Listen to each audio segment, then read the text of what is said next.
Hello, happy Wednesday. Today is Tuesday.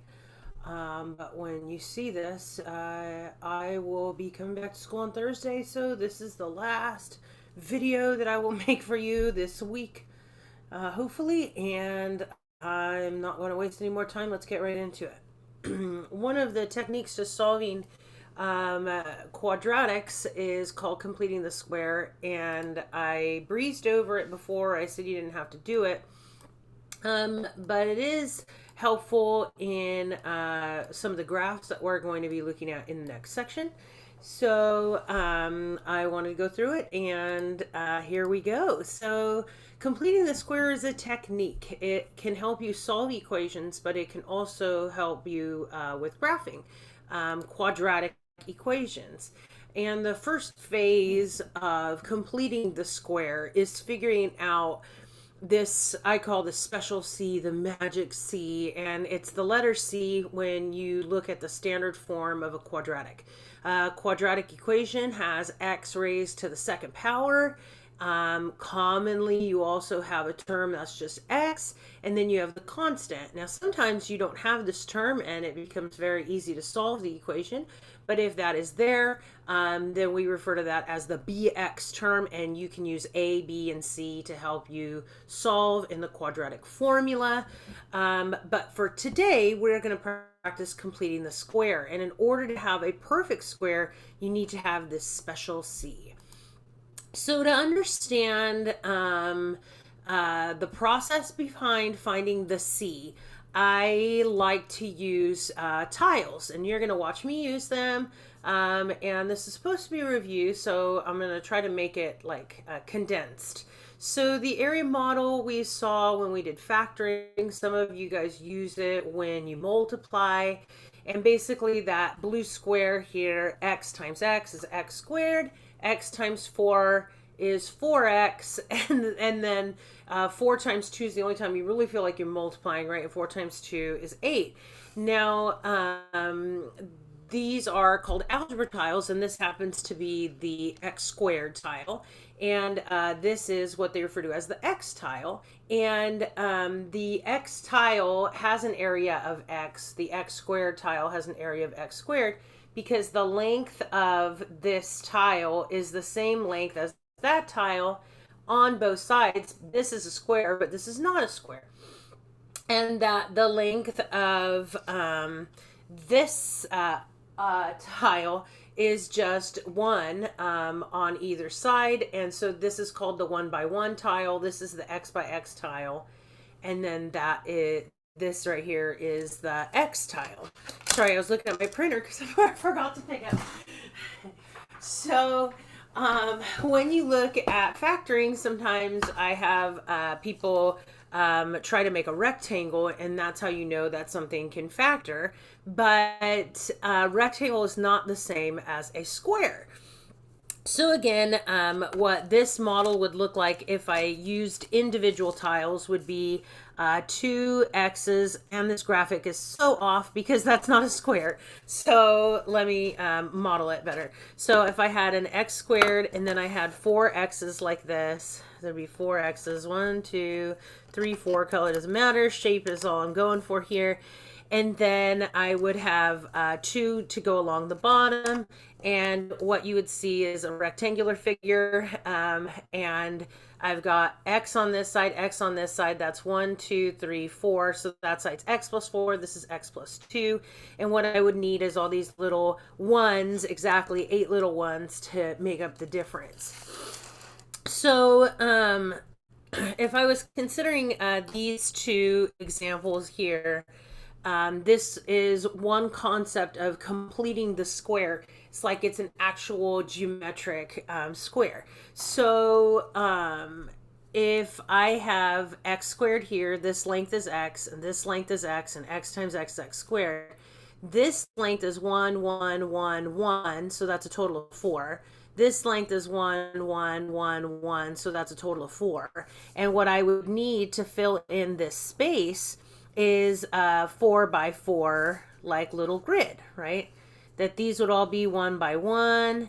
And then I need 1, 2, 3, 4, 5, 6, 7, 8, 9, 10, 11, 12, 13, 14, 15, 16 right there is completing the shape of a square, because now all sides are x plus 4. This length is x. This is a 1 by 1, so 1, 2, 3, 4. This side's x, right? So if I had an x squared tile, 8 x's, and I added 16, it's called completing the square. But the reason outside from the shape of a square that it is also a square is because if you were to factor this, the x squared would be like x times x, but then two numbers that multiply to make 16 that add up to make 8 are exactly the same. And so you have two factors that are the same, and so it's referred to as a binomial square. So the first part of the process of completing the square is trying to figure out what is that C that needs to be placed at the end, and that's the first question about how do I put a constant at the end so that when I factor it I get the same factors. And so I'm a little short on time, but what I would do in class if we were learning this for the first time, which you're not, is I would give you this worksheet and I would ask you, okay, you've got an x squared and then you've got 4 x's, right? Doesn't matter what the color is. And how would you make this so that it was a perfect square? All sides were the same. Well, if I had 4 x's and I had to split them equally because it has to be a square, then I would take 2 x's on the long side of the square, and then not long side because the square is all the same. Anyway, so I would take 2 x's on one side of the square, and then I would take 2 x's on the other side. I had to split the 4 x's equally. And then what I would need are 4 little ones, and that would complete the square. So this is a visual for completing the square, but it also, you can see what each side is. So like this side times this side is equal to all this, right? So this is x in length, 1, 1, and so this side is x plus 2, and that would be the binomial square, and what I had to add was 4. What if I had x squared and I started with 6 x's? Well, that's already 4 x's. And then if I had 6 and I had to split them equally, 3 would go this way, 3 would go that way. Again, I'm starting with 6 x's just because that's the way the problem is built. And with 6 x's, then I would need 9 little ones. And so 9 would be what I'm calling that special C. The picture you kind of saw right there. And then the binomial square would be x plus 3 times itself, or x plus 3 squared. So what the process is you start with this middle term, the b, and then you cut it in half, or you divide it by 2, and that's 4. And then you take that and you square it, and that's basically what completing the square is. I wanted you to discover it, but I'm just doing this video, and I guess I just let the cat out of the bag. Okay, so this is the process to completing, not the full completing the square process, but this is the number that you need at the end, what I call that special C, and it's a constant, starts with the letter C, and then it's also ax squared bx, it's the C. So to complete the square, you have to find the b. Actually, you're looking for the C, but it comes from the b. And then you take some mental math. Once you find that b, you divide it by 2 and you square it, meaning that your C values are always going to be positive because a negative squared is positive, right? And then that value C is going to complete the square. So what I was giving you an example of is here. If I take 24, I divide it by 2, that's 12, and I square 12, that's 144. And so 144 is the constant that I need to complete the square. But when you look at the binomial square, half of that is going to be in the parentheses, right? And you can just imagine 12 squared is that number right there. So half of 4, so you're going to take b, you're going to divide it by 2, and then you're going to square it. So 4 divided by 2 is 2, and then 2 squared is 4. So if I asked you to factor this, it does factor, and it factors in a very special way. It is a perfect binomial square. Again, I didn't know how long that was going to take, but it's kind of cool. I wanted to talk about it. So, yay, I'm going to give you Khan Academy assignments today, and they are leveled, right? So the first level, completing the square intro, is just asking you those questions. Is what does that C have to be so that I have a perfect binomial square? So they're not going to give you a constant. They're going to give you an x squared. They're going to give you a bx, and they want you to find the C. Okay. Here's the first question. This is from Khan Academy. They're just examples. So here's the x squared. That's the bx. The question is, what would I have to add to make a perfect binomial square? Here's another question. Please talk to your neighbors about this.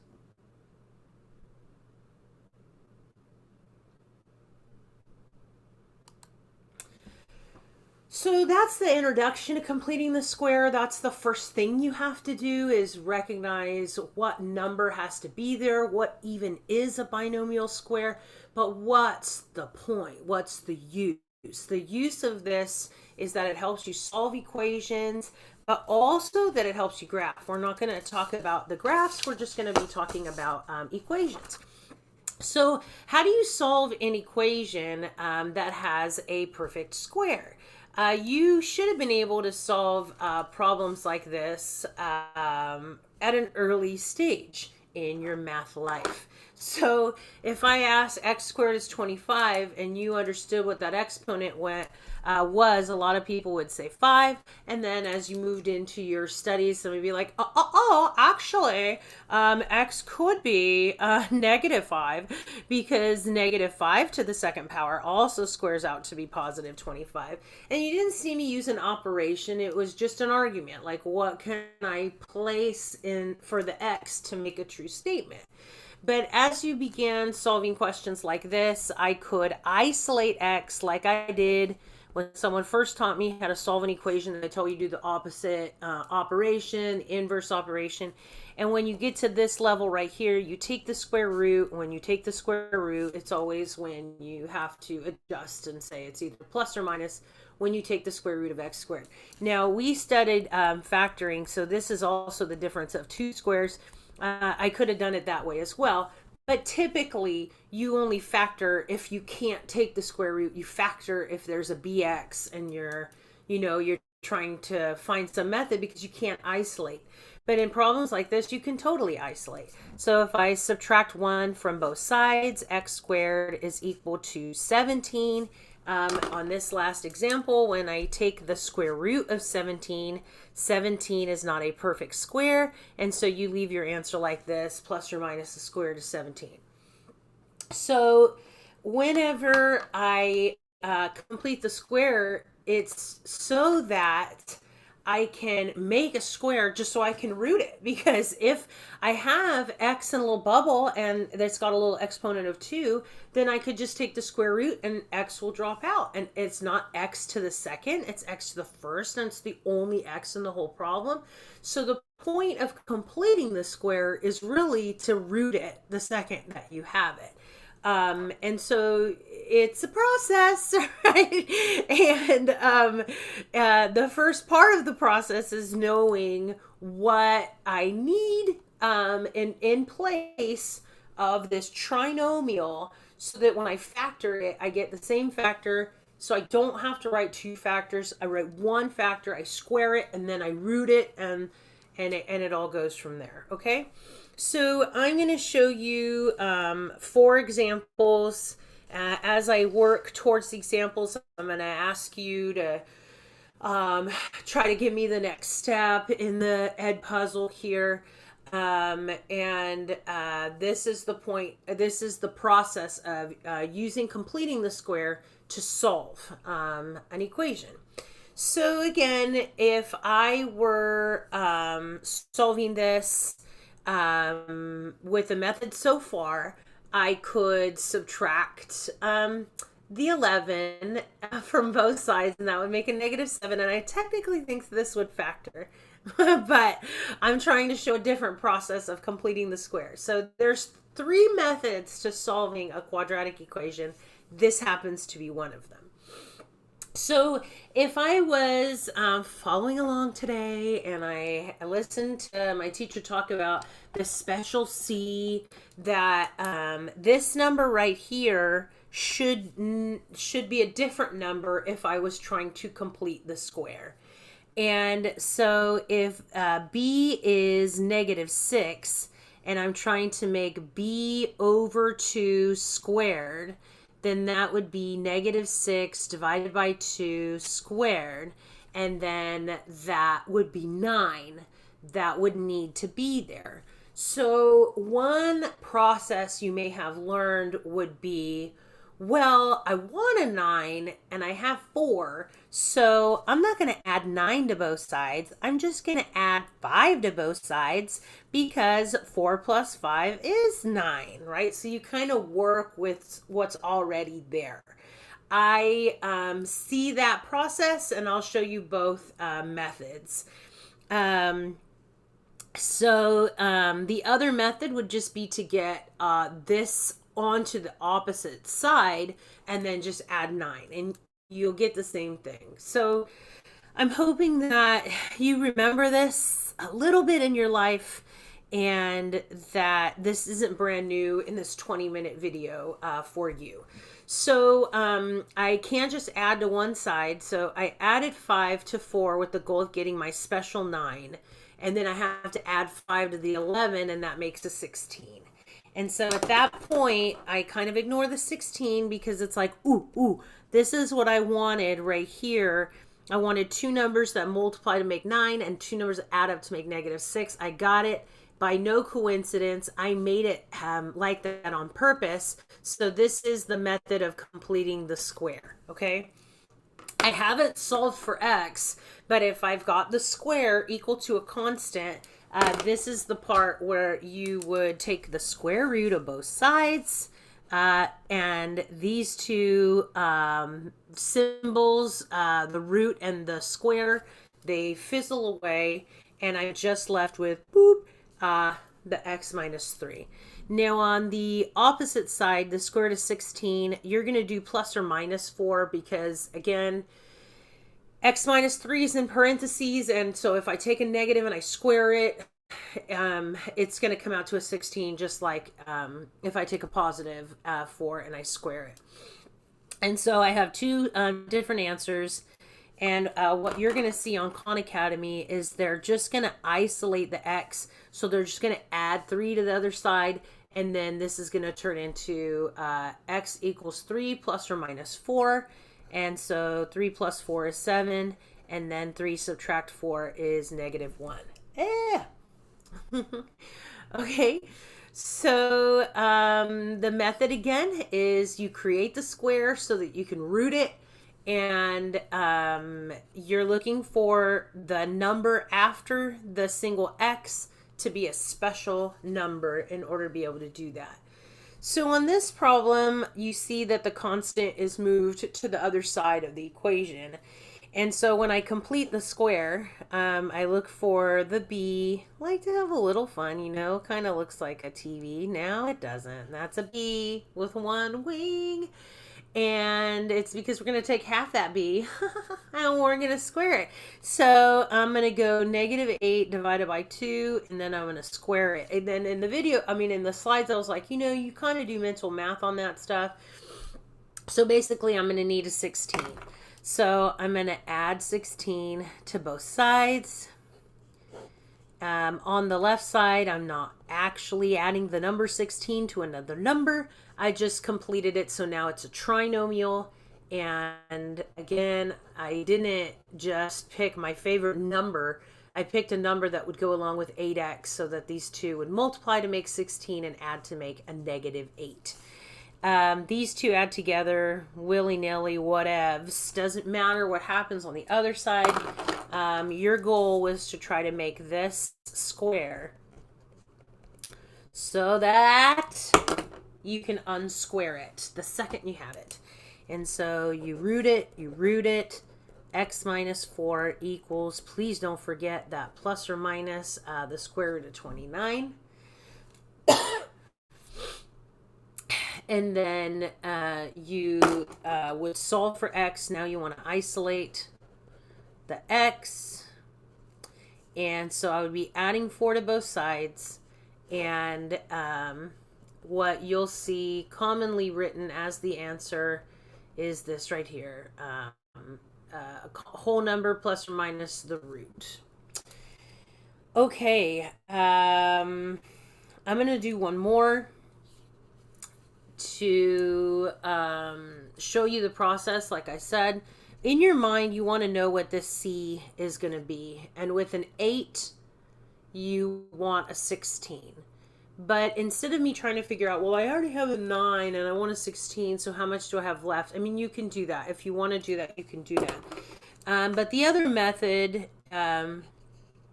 is to just get rid of it. Get rid of what's there. X squared plus 8x. Leave a little space for your special friend that's about to happen. And then you make your C, and then you tuck it in right there. But you start by getting rid of the 9 to begin with. So 8 divided by 2 is 4. 4 squared is 16. That's what I want here. But I have an equation, so I have to apply it to both sides. Again, if you would have started by saying I need a 16 and I already have 9, how much more? You would have ended up with what I'm going to show you right here on the side, right? This is 7. And that's how much I would need if I started with 9 and I was trying to build up to get to 16. So this is the process for completing the square. And at this point, once I've had the square complete equal to a constant, this could be a perfect square. Maybe it's not. If it were a negative number, that's when you start using complex numbers and you say there's no real answer. This problem, and I'm pretty sure all the Khan Academies, you're going to have a positive number when you get to that point.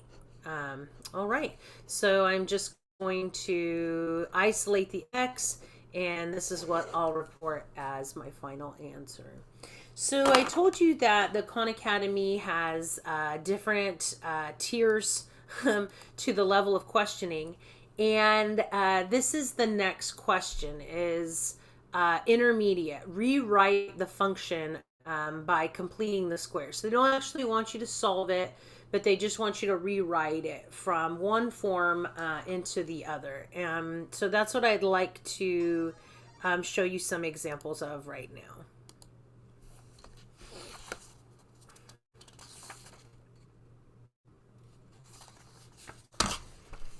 So this is an example of the intermediate style question, and this one is like, oh, thank you, because they've already given you a number back here that is half of the b squared.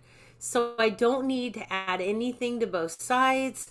This factors into x plus 8 times x plus 8, or better known as x plus 8 squared. And since I didn't have to do anything to change the C, I had the C that I wanted. I don't change this number on the other side of the equal sign either.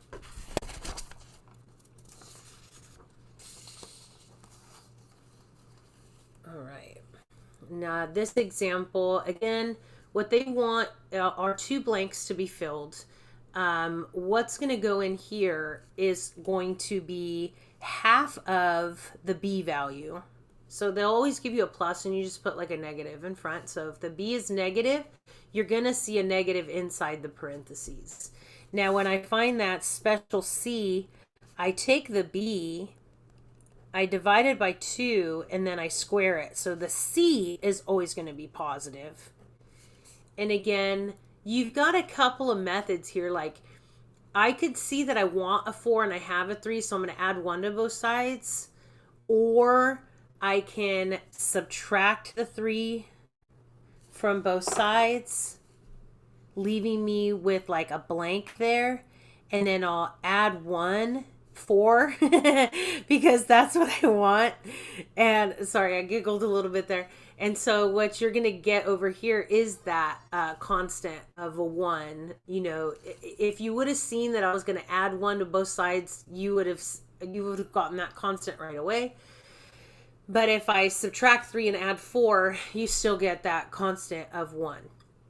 Again, what this part of the question is asking is, once you did complete the square and you factored it, what is that factor that you have 2 of? You know, so it's asking you to kind of skip some steps in your head to try to figure out the process. Sorry, I capped out a little bit. Okay. So this last one is unique because they don't have the constant on this side, and this is more like when they're trying to get you to graph and use completing the square to graph. So they see that f of x is here, and f of x is like y, you know, and so they're just saying complete the square. And so if I was completing the square and I wanted to have like a special value right here, that special value in this case would be 1. But because I'm not doing the same thing to both sides, this is a different process.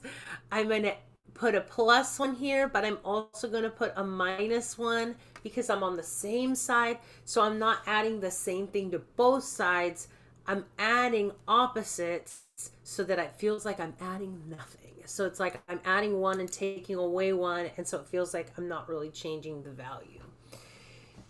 What this does is it tells you what would be behind the binomial square. 26 take away 1 is 25.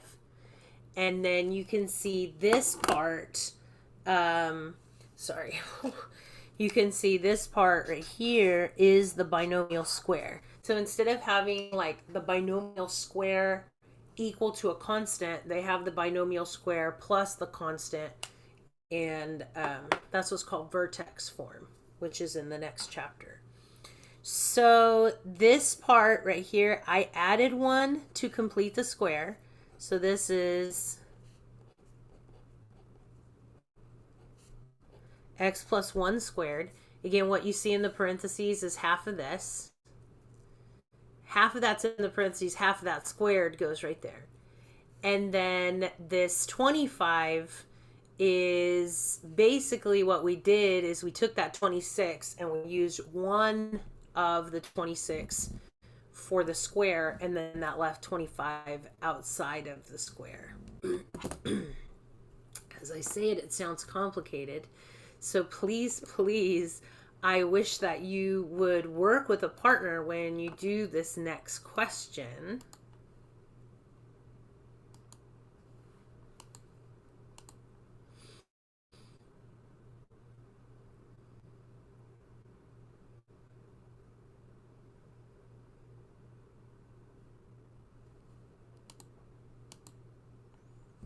And finally, I want to show you an example of the last skill for Khan Academy and what they're looking for, what I'm looking for, how to answer their questions. And this skill is called completing the square.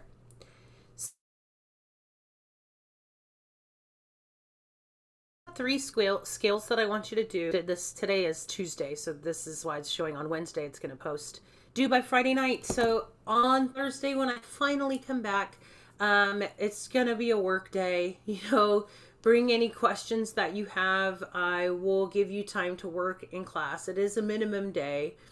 And if you need more time on anything, I will give you more time. This has been a crazy time. I just met you guys. I've never gotten COVID before.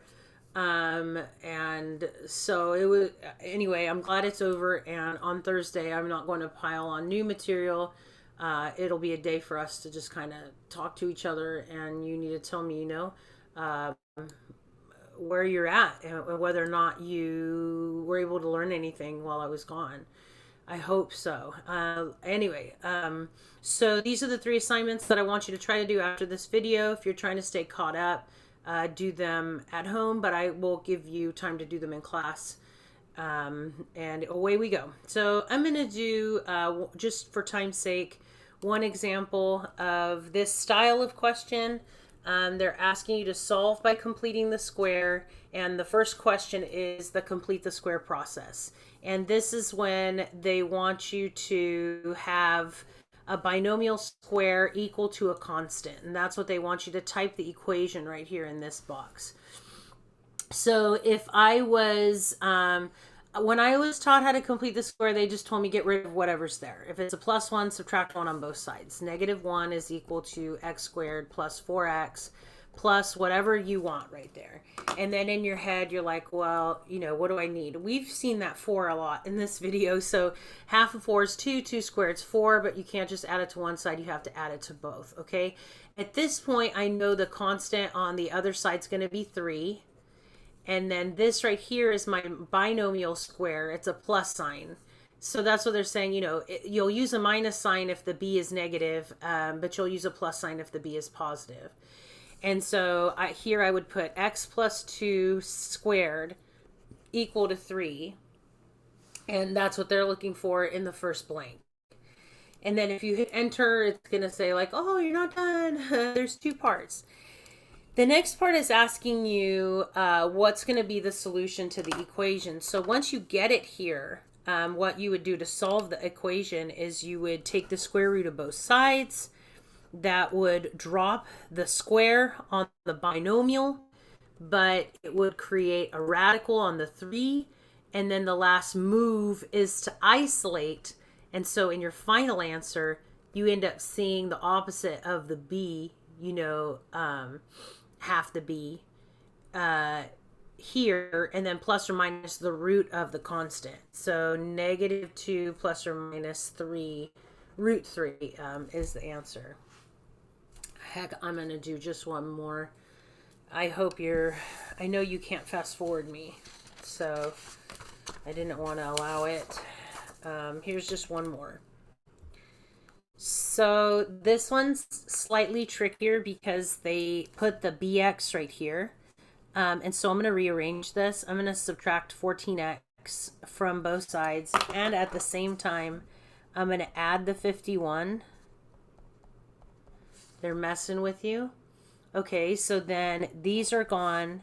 And now I have x squared minus 14x equals, the 14x is gone on the right. And that's going to be a positive 51. If you're, at the end of this video starting to make some connections, half of 14 is 7. 7 squared is 49. That's what I'm going to add to both sides. This right here is going to be my binomial square. It's going to be x minus 7 squared. And then the opposite side of the equation is going to be 100. And so this problem, if you can see a couple of steps as you solve it, x minus 7 is going to equal plus or minus the square root of 100, but 100 is perfect. And so they're trying to trick you right here. It's not always going to have a square root. The square root of 100 is perfect. And so it's going to be one of those last 2 answers. And you still have to isolate the x. So it's going to be 7 plus or minus the square root of 10. Not the square root. Positive 7 plus or minus 10. All right. I've got this one last question that I want you to do with me or with your partner, sorry. I'll put up the multiple choices. Please work together. And I will see you tomorrow.